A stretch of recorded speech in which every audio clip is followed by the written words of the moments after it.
అదరగొట్టే కారం రంగు రుచి ఆచి కారం పొడి. తెలంగాణ సాగునీటి హక్కుల రక్షణ కోసం మరో ప్రజా ఉద్యమానికి బీఆర్ఎస్ రెడీ అవుతుంది. ఈ క్రమంలోనే మాజీ సీఎం బీఆర్ఎస్ అధినేత కేసీఆర్ అధ్యక్షతన కీలక సమావేశం జరగనుంది. మధ్యాహ్నం తెలంగాణ భవన్ లో జరుగుతున్న మీటింగ్ లో బీఆర్ఎస్ ఎల్పీ తో పాటు రాష్ట్ర కార్యవర్గ సభ్యులు పాల్గొంటారు. ఏపీ జల దోపిడీతో పాటు కాంగ్రెస్ ప్రభుత్వ నిర్లక్ష్యంపై కేసీఆర్ సమర శంఖం పూరించనున్నారని తెలుస్తుంది. ఇప్పటికే పాలమూరు రంగారెడ్డి ప్రాజెక్టుకు 45 టీఎంసీలకే ఒప్పుకోవడంపై తీవ్ర ఆగ్రహం వ్యక్తం చేశారు కేసీఆర్. ఇప్పుడు పాలమూరు రంగారెడ్డి నల్గొండ రైతాంగ ప్రయోజనాలపై ప్రత్యక్ష పోరాటానికి శ్రేణులకు దిశానిర్దేశం చేయనున్నారని తెలుస్తుంది.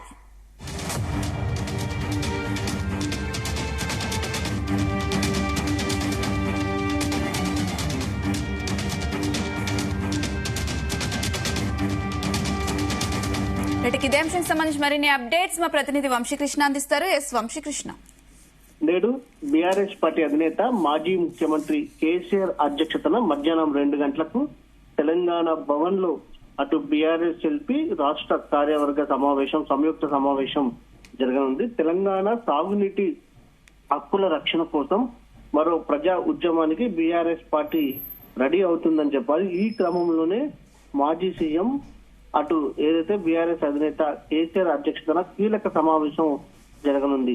మధ్యాహ్నం తెలంగాణ భవన్ లో జరగబోతున్నటువంటి ఈ సమావేశానికి సంబంధించి అటు బీఆర్ఎస్ ఎల్పీతో పాటు రాష్ట్ర కార్యవర్గ సభ్యులు కూడా పాల్గొనున్నారు. ఏపీ జలదోపిడీతో పాటు కాంగ్రెస్ ప్రభుత్వం నిర్లక్ష్యంపై బీఆర్ఎస్ పార్టీ అధినేత కేసీఆర్ ఏదైతే సమరశంఖం పూరించనున్నారని కూడా తెలుస్తా ఉంది. ఇప్పటికే పాలమూరు రంగారెడ్డి ప్రాజెక్ట్ కి సంబంధించి 45 టీఎంసీలకి ఒప్పుకోవడంపై తీవ్రమైనటువంటి ఆగ్రహం వ్యక్తం చేశారు కేసీఆర్. ఇప్పుడు పాలమూరు రంగారెడ్డి నల్గొండ రైతాంగంపై ప్రయోజనాలపై ప్రత్యక్ష పోరాటంకి శ్రేణులకు దిశానిర్దేశం చేయనున్నట్టు కూడా తెలుస్తోంది. తెలంగాణ సాగునీటి హక్కుల రక్షణ కోసం బీఆర్ఎస్ పార్టీ మరో పెద్ద ఉద్యమమే తీసుకుంటుందని కూడా చెప్పాలి. దాంతో పాటుగా ఇప్పటికే మనం చూస్తా ఉన్నాము, కాంగ్రెస్ పార్టీ యొక్క వైఫల్యాలకు సంబంధించి కూడా ఈ సమావేశంలో చర్చించే అవకాశం ఉన్నట్టు కూడా తెలుస్తా ఉంది. ప్రధానంగా ఇప్పటికే పెద్ద ఎత్తున ఏదైతే నాడు బీఆర్ఎస్ ప్రభుత్వం 91 టీఎంసీలు కేటాయిస్తే నేడు కాంగ్రెస్ కేంద్రం వద్ద మోకరిల్లిందంటూ కూడా విమర్శలు చేసినటువంటి సందర్భం కూడా మనకు కనిపిస్తా ఉంది. నదుల అనుసంధానం పేరుతో ఏపీ జలదోపిడికి కేంద్రం సహకరిస్తున్నట్టు కూడా ప్రధానమైనటువంటి ఆరోపణ చేస్తున్న సందర్భం కూడా మనం చూస్తా ఉన్నాము. రాష్ట్రానికి 8 మంది బీజేపీ 8 మంది కాంగ్రెస్ ఎంపీలు ఉన్నాం, నోరు ఎందుకు మెదపడం లేదంటూ కూడా పాలమూరు రంగారెడ్డి నల్గొండ రైతాంగ ప్రయోజనాలపై ప్రత్యక్ష పోరాటానికి తాము సిద్ధంగా ఉన్నట్టు కూడా చెప్పినటువంటి సందర్భం కూడా మనం కనిపిస్తా ఉంది. కాంగ్రెస్ పార్టీ 2 ఏళ్ల పాలనలో ప్రాజెక్టుల నిర్వహణ అట్టర్ ఫ్లాప్ అంటూ కూడా బీఆర్ఎస్ పార్టీ విమర్శ చేసినటువంటి సందర్భం కూడా మనకు కనిపిస్తా ఉంది. ఈ సమావేశంలో కేవలం నదుల అనుసంధానానికి ఏదైతే ఏపీ చేసినటువంటి జలదోపిడీ విషయాల అంశాలే కాకుండా కాంగ్రెస్ పార్టీ వైఫల్యాలపైన, దాంతో పాటుగా కేంద్రం నుంచి తెలంగాణ రాష్ట్రానికి సంబంధించి రావాల్సిన నిధులపైన, దాంతో పాటుగా అటు జనవరిలో ఏదైతే కమిటీలను సంస్థాగతంగా కమిటీలను ఏర్పాటు చేయాలనేది కూడా బీఆర్ఎస్ పార్టీ భావిస్తున్నటువంటి నేపథ్యంలో ఆ కమిటీలకు సంబంధించి కూడా ఒక స్పష్టతనిచ్చే అవకాశం ఉన్నట్టు కూడా మనకు కనిపిస్తా ఉంది. దీంతో పాటుగా అనేక అంశాలు గత 2 ఏళ్లలో కాంగ్రెస్ ప్రభుత్వం తీసుకున్నటువంటి కార్యక్రమాలు, ఏదైతే ఎన్నికల్లో ఇచ్చినటువంటి హామీలు నెరవేర్చకపోవడం, ఇలా అనేక అంశాలపై చర్చించే అవకాశం ఉందని కూడా మనకు తెలుస్తుంది. వంశీకృష్ణ, అయితే ఎర్రవల్లి ఫామ్ హౌస్ లోనే కేసీఆర్ అంటే బీఆర్ఎస్ నేతలతో ఎప్పుడు సమావేశం అవుతుంటారు. ఫస్ట్ టైం కేసీఆర్ తెలంగాణ భవన్ లో జరిగే ఈ మీటింగ్ కు హాజరవ్వడాన్ని ఎలా చూడాలంటారు? దాదాపుగా సంవత్సరాల తర్వాత బీఆర్ఎస్ పార్టీ అధినేత కేసీఆర్ తెలంగాణ భవన్ కు రానున్నారని కూడా చెప్పాలి. ఏ సమావేశం ఉన్నా, ఏ అంశం మీద అయినా సరే పార్టీ నాయకులను అందరినీ కూడా ఎర్రవల్లి ఫామ్ హౌస్ కి పిలిచే చర్చించేటువంటి సందర్భం మనం చూస్తా ఉన్నాము. కానీ తెలంగాణ భవన్ కి రావడం అంటే ఖచ్చితంగా ఆయన పలు కీలక నిర్ణయాలు తీసుకునే అవకాశం మనకు కనిపిస్తా ఉంది. ఏదైతే ఈ సమావేశం నిర్వహించడానికి ఇప్పటికీ ఆయన నిన్ననే నందినగర్ ఏదైతే నందినగర్ లో ఉన్నటువంటి ఆయన నివాసానికి కూడా చేరుకోవడం జరిగింది. ప్రధానంగా మనం చూస్తా ఉన్నాము ఎంపీ ఎలక్షన్స్ అయిన తర్వాత అప్పుడు కూడా కృష్ణా నది జలాల పైన వివాదం తలెత్తినటువంటి విషయం మనకు తెలిసిందే. అదే అంశం పైన నల్గొండలో భారీ సభను నిర్వహించారు. ప్రజెంట్ ఇదే అంశం పైన తిరిగి అటు ఏదైతే తిరిగి సమావేశం అవుతున్నటువంటి సందర్భం మనకు కనిపిస్తా ఉంది. ఎలాంటి పోరాటాలకు పిలుపునివ్వనున్నారనేది కూడా ఒక ఇంత ఆసక్తి నెలకొన్నటువంటి సందర్భంగా మనకు కనిపిస్తోంది.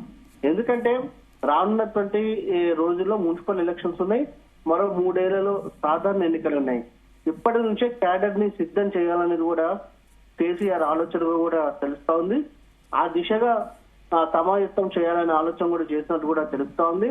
ఎందుకంటే ఇప్పటికీ మనం చూస్తా ఉన్నాం జూబ్లీహిల్స్ ఉప ఎన్నికల్లో బీఆర్ఎస్ పార్టీ ఓటమి పాల్గొనడం, దాంతో పాటుగా గ్రామ పంచాయతీ ఎన్నికల్లో అనుకున్నటువంటి సీట్లు రాకపోవడంతో కూడా అటు ఏదైతే కొంత క్యాడర్ డీలా పడినటువంటి విషయం కూడా మనకు అర్థమైంది. క్యాడర్ లో మళ్ళా నూతన ఉత్తేజం నింపాలన్నా అది కేసీఆర్ తోనే సాధ్యమవుతుంది. కాబట్టి అందుకని కేసీఆర్ తెలంగాణ భవన్ కి రానున్నారు. ఈ సమావేశంలో వంశీకృష్ణ అయితే పంచాయతీ ఎన్నికలకు సంబంధించి కూడా ఈ మీటింగ్ లో ప్రస్తావించే అవకాశం ఉందా? ఖచ్చితంగా ఇప్పటికే కేసీఆర్ ఆదేశానుసారం అటు BRS party working president KTR కావచ్చు, దాంతో పాటుగా మాజీ మంత్రి హరీష్ రావు ఎక్కడైతే సర్పంచులు గెలుపొందారో వారందరి వద్దకి స్వయాన వెళ్లి వారిని సన్మానించి వారితో సమావేశం అవుతున్నటువంటి సందర్భం కూడా మనకు చాలా స్పష్టంగా తెలుస్తా ఉంది. మరో పక్క గతంలో జరిగినటువంటి ఎన్నికలు జూబ్లీహిల్స్ ఉప ఎన్నికకు సంబంధించి కావచ్చు, దాంతో పాటుగా ఇటు పంచాయతీ ఎన్నికలకు సంబంధించినటువంటి అంశాలపైన గెలుపోటముల పైన బేరేజ్ వేసే అవకాశాలు కూడా మనకు కనిపిస్తా ఉన్నాయి.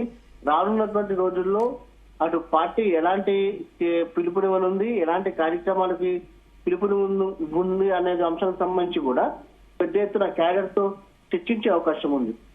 మొత్తం మీద రాష్ట్ర రాజకీయాల్లో ఎందుకంటే కేసీఆర్ సుదీర్ఘం విరామం తర్వాత తెలంగాణ భవన్ కు వస్తా ఉన్నారు. క్రియాశీలక రాజకీయాలకు సంబంధించి ఇప్పటికే సీఎం రేవంత్ రెడ్డి కూడా పలుసార్లు కేసీఆర్ పైన వ్యాఖ్యలు చేసేటువంటి సందర్భం కూడా మనకు కనిపిస్తోంది. అటు 3 రోజులు ఏదైతే 3 రోజుల క్రితం సీఎం రేవంత్ రెడ్డి మీడియా సమావేశం నిర్వహిస్తూ కూడా కేసీఆర్ కి అసెంబ్లీ రావాలి అంటూ కేసీఆర్ అంటూ కూడా సవాల్ విసిరారు. ఏ అంశం ఏదైనా సరే నదీ జలాల అంశంపై అసెంబ్లీలో చర్చిద్దాం, 3 రోజుల సమావేశాలు ప్రత్యేకంగా వాటి కోసం నిర్వహిస్తామంటూ కూడా కేసీఆర్ కి సవాల్ విసరడం జరిగింది, కోరడం జరిగింది. కేసీఆర్ నిర్ణయం తీసుకుంటే వెంటనే అసెంబ్లీ సమావేశాలు ఏర్పాటు చేస్తామంటూ కూడా చెప్పడం జరిగింది. ఈ నెల 27వ తేదీ నుంచి కూడా 3-4 రోజుల పాటు కూడా అసలు అసెంబ్లీ సమావేశాలు నిర్వహించబోతున్నారు. కేసీఆర్ వస్తారా రారా అనేది కూడా మరొక ఆసక్తిని రేకెత్తిస్తున్నటువంటి సందర్భం కూడా మనకు కనిపిస్తా ఉంది. అసెంబ్లీకి వస్తే ఖచ్చితంగా నదీ జలాల అంశం పైన చర్చిద్దామంటూ కూడా అటు సీఎం రేవంత్ రెడ్డి చెప్పినటువంటి నేపథ్యంలో సీఎం ఏదైతే మాజీ సీఎం కేసీఆర్ వెళ్తారా లేదా అనేది కూడా వేచి చూడాల్సిన అవసరం ఉంది. మొత్తం మీద వంశీకృష్ణ అయితే పార్టీ ఫిరాయింపు ఆరోపణలు ఎదుర్కొంటున్న ఎమ్మెల్యేలు ఈ సమావేశానికి హాజరయ్యే అవకాశం ఉందా?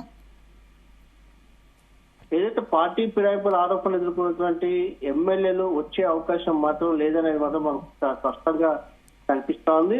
నిన్న కడియం శ్రీహరితో వీళ్ళతో కూడా మాట్లాడితే కూడా మీటింగ్ వచ్చే అవకాశాలు లేవనేదే మనకు తెలుస్తున్నటువంటి సమాచారం. ఎందుకంటే కొంత ఉద్రిక్త పరిస్థితులు నెలకొనే అవకాశం ఉంది అనేది కూడా మనకు తెలుస్తా ఉంది.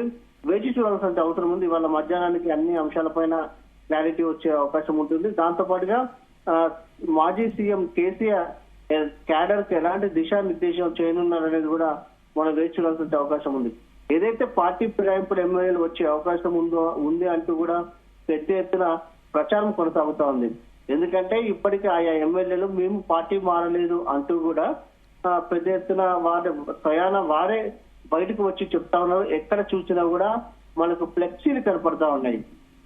ఏదైతే కడియం శ్రీకి సంబంధించిన ఫ్లెక్సీ కావచ్చు, బీఆర్ఎస్ పార్టీలోనే ఇంకా ఉన్నట్టు ఏదో కార్యక్రమానికి సంబంధించి ఇలా ఏదైతే 10 మంది ఎమ్మెల్యేలు పార్టీ ఫిరాయింపు ఎదుర్కొన్నటువంటి ఎమ్మెల్యేలు ఎవరైతే ఉన్నారో వారందరికి సంబంధించి కూడా తాము పార్టీ మారలేదు అంటూ కూడా చెప్తున్న సందర్భం కూడా మనం చూడాలి.